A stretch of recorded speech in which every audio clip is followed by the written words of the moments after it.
मैं आपके सामने एक ऐसी कहानी बताने जा रही हूँ जो हर घर में शायद होता ही है, बस सब लोग छुपाते हैं क्योंकि कहीं उनके घर की इमेज खराब ना हो जाए। मेरी आपसे रिक्वेस्ट है कि आप ये कहानी पूरी देखें और इस पे आपकी क्या राय है। निशा ने अपनी 12वीं क्लास में ही सोच लिया था कि उसे डॉक्टर बनना है, जिसके लिए वो दिन रात पढ़ाई करती थी कि उसके अच्छे मार्क्स आ जाए। लेकिन उसके घर वाले उसे पढ़ाना नहीं चाहते थे, वो उसे कुछ न कुछ कहकर उसकी बातें टाल दिया करते थे। माँ, मैं बड़ी होकर ना डॉक्टर बनना चाहती हूँ और मैं उसी की पढ़ाई करूँगी। अरे क्या करना है इतना पढ़ लिख कर, आखिर में तो चूल्हा बर्तन ही करना है। जितना पढ़ना था उतना पढ़ लिया, अब हमारे पास पैसों का पेड़ नहीं है तुझे हर बार जो तू बोलेगी तेरे को पढ़ाते रहेंगे। अभी हमारा एक लड़का भी पढ़ा है, उसकी शादी कराने का है। तो ठीक है माँ, मुझे 12वीं भी नहीं पढ़ना है। क्या 12वीं पास करना बच्चों का काम होता है? अब मुझे आगे की पढ़ाई नहीं कराना चाहती ना, तो ठीक है, तो मुझे ये भी नहीं पढ़ने का है।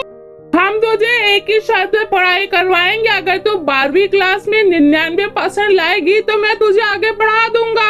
पापा, अब मुझसे मजाक मत करो। 99% लाना कोई आम बात नहीं है। मैं इतना नहीं ला पाऊंगी, मुझसे जितना भी हो सकेगा मैं उतनी लाने की कोशिश करूंगी। अगर तू इतना मार्क्स नहीं ला सकती है ना, तो हम तुझे आगे नहीं पढ़ा सकते हैं। निशा की माँ शारदा जी समझ जाती है कि निशा ऐसे मानने वाली नहीं है, उसे कुछ न कुछ करके उलझाना पड़ेगा। हाँ बेटा, पढ़ा देंगे, परेशान मत हो, पहले 12वीं तो पास कर ले, फिर आगे के आगे देखेंगे।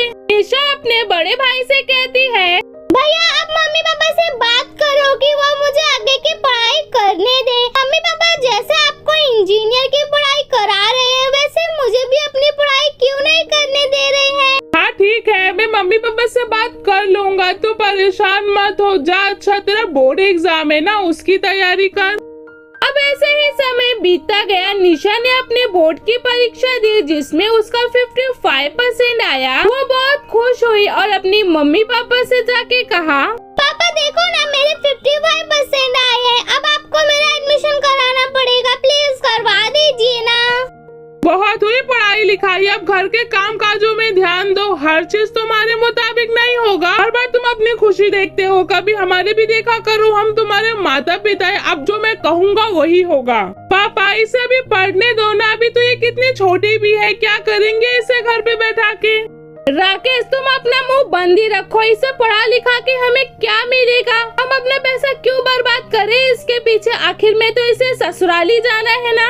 निशा अपने माता पिता को बहुत मनाने की कोशिश करती है, लेकिन वो लोग नहीं मानते। वो वहीं फूट फूट कर रोने लगती है, मानो उसकी दुनिया ही खत्म हो गई। वो अपने कमरे में जाती है, तभी उसका फोन बजता है। हेलो, कौन? निशा, मैं मनीषा कह रही हूँ। हम सब मिलकर ग्रेजुएशन का एडमिशन कराने जा रहे हैं, तुम भी जल्दी से आ जाओ। नहीं, मुझे नहीं करवाना है, तुम लोग जाओ। क्या हुआ, तेरे मम्मी पापा तो आगे की पढ़ाई नहीं करवा रहे क्या? नहीं यार, ऐसी बात नहीं है, मुझे ही नहीं पढ़ना है, मैं बहुत थक गई हूँ पढ़ाई कर करके। तुम लोग जाओ, एडमिशन करा लो। फोन रखने के बाद निशा रोने लगती है। उसे लगता है कि उसे आखिर किस बात की सजा मिल रही है। मम्मी पापा की आज तक कोई बात नहीं टाली, उसने आज तक कोई गलत काम नहीं किया, कॉलेज में बेफिजूल कभी घूमने नहीं गई। घर का कौन सा ऐसा काम था कि जो मैंने नहीं किया, आखिर मेरी गलती क्या है? अब वो किसी से बात नहीं करती, चुप चुप रहती, सबके लिए खाना बनाती, लेकिन खुद नहीं खाती।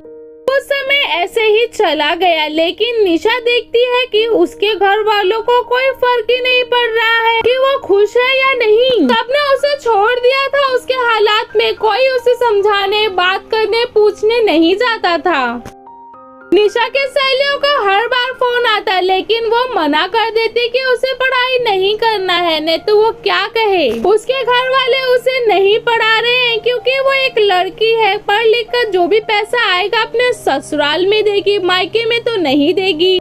क्या ऐसा बताए अपने सहेली को कि उसके घर वाले क्या कहते हैं, कि क्या क्या बताए कि उसके माता पिता उसके लिए क्या सोचते और क्या कहते हैं। निशा नहीं बता सकती क्योंकि एक लड़की कभी भी अपने माता पिता का नाम खराब होने नहीं दे सकती। लेकिन वही माता पिता क्यों नहीं सोचते अपने बेटी के लिए? क्यों आखिर 18 साल के बाद लड़कियां इतनी बोझ बन जाती है कि उन्हें पढ़ाया लिखाया नहीं जा सकता, उनके पैरों पे खड़ा किया नहीं जा सकता है? उसे क्यों जताया जा रहा है कि तुम एक लड़की हो? क्या लड़की होने की इतनी बड़ी सजा मिलती है?